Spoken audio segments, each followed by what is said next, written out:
Welcome to Madlik. My name is Geoffrey Stern, and at Madlik we light a spark or shed some light on a Jewish text or tradition. Along with Rabbi Mintz, I host Madlik Disruptive Torah on Clubhouse every Thursday at 8 p.m. Eastern and share it as the Madlik podcast on your favorite platform. Today, we use the Torah's treatment of childbirth to explore postpartum depression, gender definition, and female sexual needs and rights, to name a few stimulating topics. So put away your Masters and Johnson, forget about your chosen pronouns, and ditch your favorite child-rearing book and join us as we explore Of Women Born. Boy, did I fit enough in that intro? That's fantastic. Well, I don't want to miss it either. I mean, you know, it's we focus on just a few verses, but I got to say that this week, boy, oh boy, there are so many topics, and they all relate to the subjects that I described. So let's just jump in. Leviticus 12, 1 through 5. God spoke to Moses, saying, "Speak to the Israelite people thus, when a woman at childbirth bears a male, she shall be impure 7 days. She shall be impure as at the time of her menstrual cycle. On the 8th day, the flesh of his foreskin shall be circumcised. She shall remain in a state of purification for 33 days. She shall not touch any consecrated thing nor enter the sanctuary until her period of purification is completed. However, if she bears a female, she shall be impure twice as long, 2 weeks, as during her menstruation, and she shall remain in a state of blood purification for not 30 days, but 60 days. So there's so much to unpack here. Why is she impure? Why does she bring a sacrifice? And yes, why is there a difference between whether she has a boy baby or a girl baby? And as a new grandfather of a baby girl who's today 4 weeks old, this is really pertinent to me. So Rabbi, what is the most interesting, stimulating, engaging question that comes to your mind from these verses? So, to me, the question of why the period of purification is different if you give birth to a boy or to give birth to a girl. To me, that's always the hardest question. And I don't know, even after all these years, whether I have the perfect answer. So I'm going to go out on a limb here, and I know that we are supposed to be having disruptive Torah, and I'm always going to be dredging in and saying, why is this gender different, and why is this like this? But I've got to tell you that I actually believe that the issues that are raised are more important than necessarily the conclusions that are reached. So let's begin with your question about why is it different if you have a baby boy and why is it different if you have a baby girl. So the most, I think, accepted answer comes from the Talmud in multiple places. I'm going to quote Nida 31b. And it says, and the students of Rabbi Shimon Bar Yochai, not a small rabbi, further inquired of him, what reason does the Torah say that a woman who gives birth to a male is ritually impure for 7 days, but a woman who gives birth to a female is impure for 14 days? Rabbi Shimon ben Yochai answered them, when a woman gives birth to a male, everyone is happy, and she regrets her oath. We're going to get to her oath in a second. That she will never engage in sexual relations with her husband. Already 7 days after giving birth, she's so happy that she had a baby boy, she forgets about all the nasty things she said about her husband and having sexual intercourse with her husband. By contrast, after giving birth to a female over which everyone is unhappy, she regrets her oath only 14 days after giving birth. So it takes her twice as long to get over the fact that every woman during childbirth, as they are living through the chevlei leida, the pangs of giving birth, and are saying, how did I get into this situation? Am I crazy? I'm never going to touch my husband again. It's a question of how quickly she gets over it. So that is the traditional answer. Rabbi, how do you take that? And I assume that you were as happy when you had a girl as you had a boy. So I'm putting you on the spot. I don't know what that means. I'll tell you the way I always understood it, and we'll see if that's what the Talmud means. I always understood that the period of purity is longer for a girl because giving birth to a girl is actually more significant than giving birth to a boy, because a girl is herself going to have children. So actually the period of purity is not only for your daughter, but for all of the generations that are going to come from her, which doesn't apply to a man. You know, I have not seen that explanation in all of the traditional commentaries. Is that your own chidush? That I heard it a long time ago from George Rohr. George Rohr runs the beginner service at KJ on the East Side. And, you know, it's hard to run a beginner service on these kinds of weeks because the beginners ask hard questions because they don't have any background. And that's the way he always used to explain it. And of all the explanations, that explanation is the best explanation I ever heard. I don't know if it's perfect, but it's the best explanation I ever heard. So we're going to get to a bunch of explanations, but one of them is similar in terms of the compound nature of a woman having a woman. But I absolutely love George Rohr's explanation. I think that's fantastic. That is just beautiful. So what I take away from this is I focus less on the kind of the characterization of social norms of a time where everybody wanted a son to carry on their family name. Everyone wanted a son to carry on the business. And I get it. But what I love about this is that it focuses on the psyche of the woman.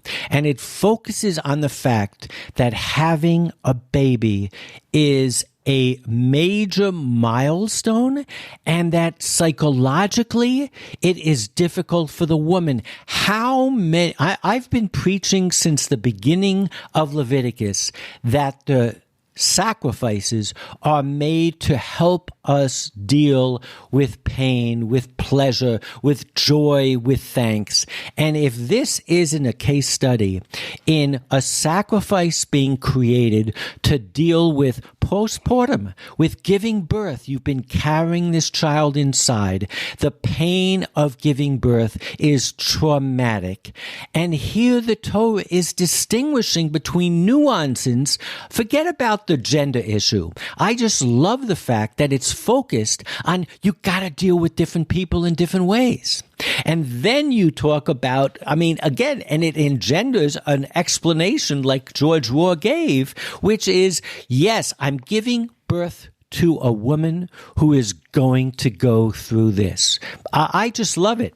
So I in terms of my reaction, that I just love the fact that the Torah seems to be really empathizing with the emotional impact. I want to quote from Rabbi, it's called Soror HaMaor. And by the way, I found some beautiful monographs and very scholarly studies that were done on these verses, and they're all in the notes on Sefaria.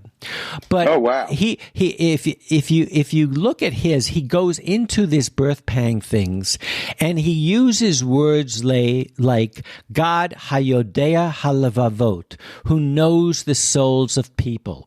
And again, he's focused on the fact that in his milieu, having a boy was different than having a girl. But I'm focusing on that he goes on to say, he atsevet ruach atzav kaful, that when the woman has a girl, she is doubly depressed. And again, I'm not focused on the girl, I'm focused on the depressed. I'm focused on the fact that a commentator is focused on atzivut, on atzav, and the fact that you can have a very strong dose of depression. And then he uses another thing, and he says, so therefore the Torah gives the woman 2 weeks to recover. Sheyarda lesof da'ata. It goes down and understands her mind. And that's what, as lovely and as wonderful as I love to be the contraire guy, I also want to appreciate that whether it's in the actual verses themselves or in the commentaries and the tradition, here we're looking at something that has become recognized as of very importance, postpartum depression, and focused on how you address it. And did they know how to address it perfectly 1,000, 1,500 years ago? Maybe not. We can discuss that, but they wanted to address it. That's my takeaway. So I love that point. That point that they wanted to address it. That maybe they didn't have all the tools that we have. You know, we're very sophisticated now. We're educated. We have a lot. But they wanted to address it. I like that idea. That there are some things that are kind of built into the human psyche that people have been trying to deal with since the beginning of time. That's really a nice idea, isn't it? I love it. I just absolutely love it. And, you know, this is typically a parsha that people have difficulty talking about. But, I mean, here in these 3-4 verses, the fact that it distinguishes between gender bothers me less than the fact that I'm aware that it distinguishes between personal responses to similar situations. So let's drill down a little bit deeper. You talk about maybe their understanding of science was limited.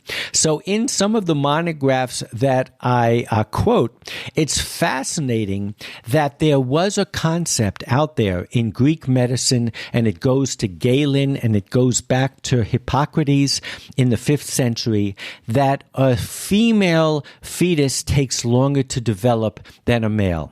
So again, the rabbis looked at the science, the best science that they had, and there were some traditional commentaries who go back to that and explain it based on that.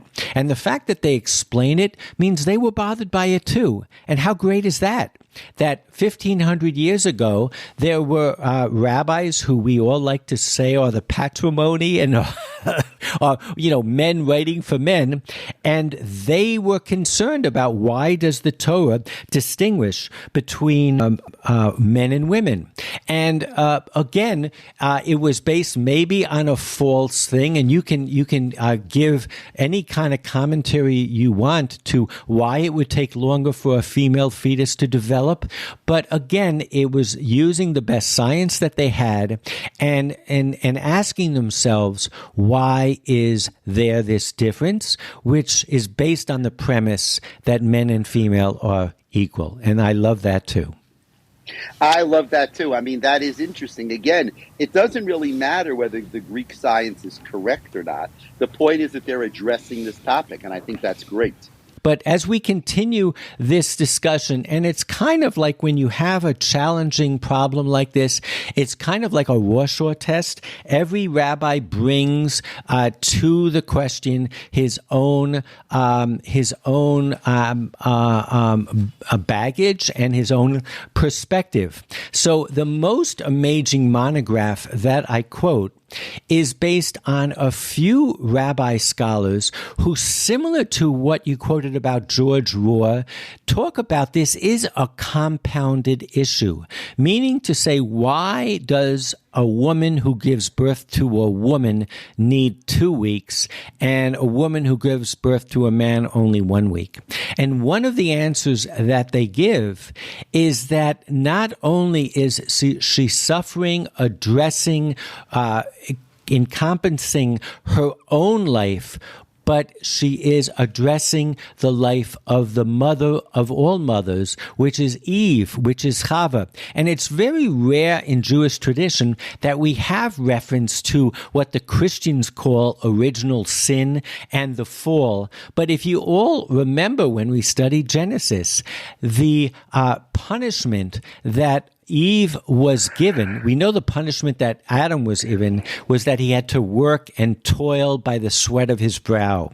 But the punishment that Eve was given is that she would give birth under pain.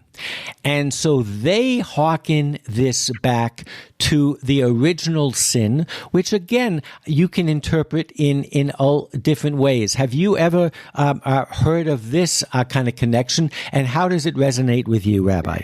It resonates. I like that explanation. And I agree with you. I like the compound nature of these kinds of explanations. And I think that's interesting. Now, it's an interesting question about whether original sin is ultimately a Jewish idea. Well, I think it's definitely an idea that Christianity took from us, and as a result, we raise our eyebrows when we see commentaries that reference it. But there is no question that the book of Genesis is not a storybook, that things in it are very important, and that the story of Adam and Eve explains our mortality. It explains the struggle of learning a livelihood that we've talked about when we talked about lechem and milchama, and now we're talking about childbirth. It explains the struggles of life. So I don't think there's anyone who takes the Bible seriously who would ever say, nah, that's just a fairy tale. We're talking about chapter 2 and of the Bible, and so the change of man, the mankind leaving Eden, you can call it the fall, you can call it original sin, but whatever you call it, it's if you take your Bible seriously, it's important. There is no question that that's right. And what's interesting what you just said, and that is, it doesn't really matter what you call it. The question is how it helps you understand some of these complicated laws in the Torah. So I want to go in a completely different direction now. And that is the question. We've kind of looked at the gender issue a little bit. Now I want to look at the question of why is a woman who gives birth to a beautiful child giving a sacrifice in the first place? What did she do wrong? What does she have to ask penitence for? And we've kind of focused on it a little bit in terms of she made an oath, but let's hit the nail on the head. In Nida, the Masechta, the Tractate of Nida 31b, it says the students of Rabbi Ben Yochai, Shimon ben Yochai, asked him, why does the Torah say that a woman after childbirth brings an orphaning? He said to them, at the time that a woman crouches to give birth, her pain is so great that she impulsively takes an oath that she will not engage in intercourse with her husband ever again, so that she will never again experience this pain. Therefore, the Torah says that she must bring an offering for violating her oath and continuing to engage in intercourse with her husband.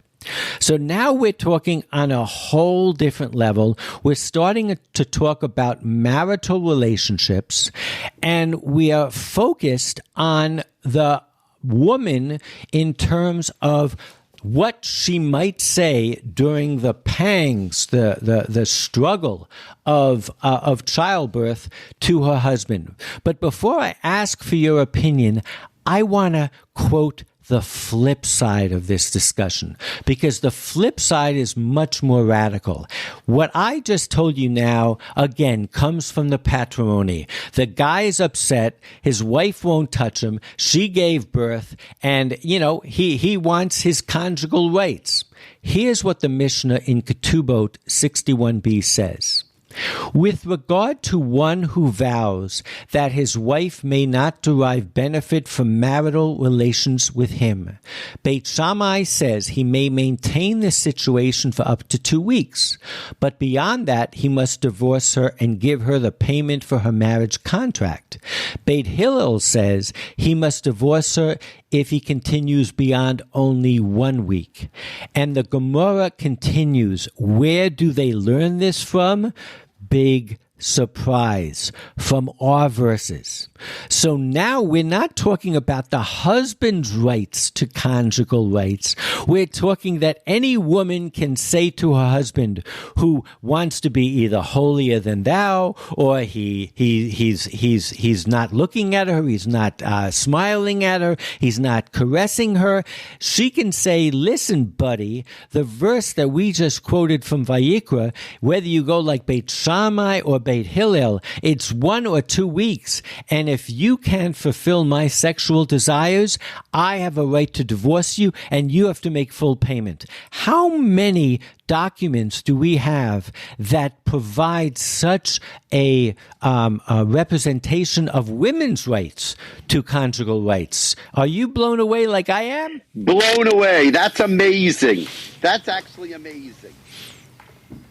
I mean, I started by saying in the intro, Matt, throw away your masters in Johnston, throw away your Kinsley. So let me just say, we should know that the Torah in the book of Exodus, when it talks about a husband's responsibility to his wife, conjugal rights are seen as the husband's responsibility to his wife. It's not this explicit, but the Torah does say, She'erak sutava onata lo yigra. Onata means conjugal rights, so that he has a responsibility to give her conjugal rights. So the idea that that's the woman's right is actually there in the Torah, but it's not this elaborate. But, I mean, think of how radical the fear of flying and the Kinsley study and all of this stuff was in the 60s. And here you have the rabbis talking about a wife's right to sexual fulfillment. It's crazy. Totally crazy. So that's why I find this verse and these 3 verses and the discussions that are currently about them so mind-blowing. So let's move on a little bit. There are some commentaries who notice something interesting about our verses. If you remember, it says when it's talking about a male that you shall be impure 7 days, and then for another 30 days you're going to go through this other cycle.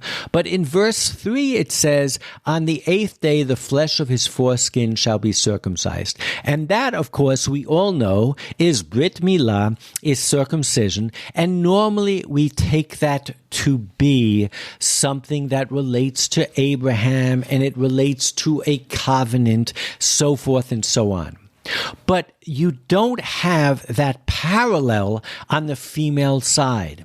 And so I quote a wonderful study called Gendering a Child with Ritual by Dr. Christine Hankinson Garraway, where she talks about the importance in ancient societies, and she goes back to Akkadian Hittite things, about announcing the gender of your child. Clearly, if we've learned anything so far, and I say so far because we're going to go in a different direction in a few minutes, but so far gender matters. If you have a boy, you feel one way. If you have a girl, you feel another way. But what she does is she takes the double week as something that balances the Brit Milah. So for the male, you have the way of introducing it to the community. As I had a male son, you have this milestone, this rite of circumcision. And if you have a girl, you show that by the 2-week period, by the 60-week period. She takes it to be something along those lines, which again, to me, I kind of back away and say it's not so much about gender, but that everybody has the right and the ability to announce their child joining their family, their community, the world in different ways. But she takes it as a positive, and that's kind of fascinating. That's very fascinating. I mean, that's interesting to take it as a positive. Who is she? You know, if you look at the source, there's this wonderful blog sphere called Torah.com, I believe, and the level of the scholarship is extremely high. But she's either a rabbinic student or something. And look, I love the source sheets that we always include with our podcast. And if you go there, you can do like I do, which is hafach bo v'hafach bo dekulo bo. You can dig in them. There's so much learning there. But again, she uses it as a way of distinguishing and announcing the gender of your child. It's very interesting. I think that's all. You know, sometimes you say that when there are so many different suggestions about the reason for something, it's because nobody really knows the reason. It's not like, I know this is the reason, I know this is the reason. Everybody's all over the place because nobody really knows the real explanation. Absolutely. And it opens itself up for new interpretation. Now, we haven't discussed one possibility, that this was just part of the culture of the ancient world, that all religions had this. Well, and to a degree, if you read her monologue, she says, yes, there was, at least in the ancient Near East, in the Hittite and the Akkadian communities, there was this sense of announcing and bringing into the community. Oh, so she does raise that as a possibility. She does. So what I'd like to take away in the next segment, because we have so many segments to this discussion, is she talks about gender announcing. Now I want you to listen to the Talmud in Nida 40a. And the Gemara asks, and what do the rabbis derive from the superfluous expression? So the rabbis are torn over every extra word in the Torah.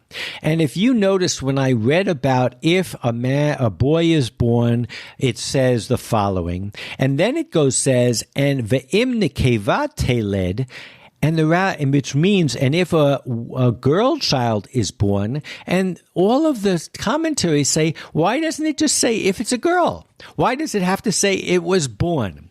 So the Gemara, the Talmud in Nida says as follows. Why for this superfluous expression?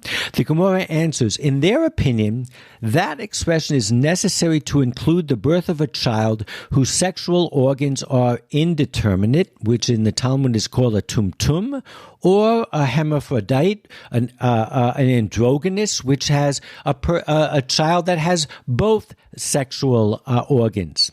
As it might enter your mind to say that the words male and female are written in the passage to only talk about them. Therefore, it teaches she gives birth. That is the birth itself, not the sex of the offspring that matters.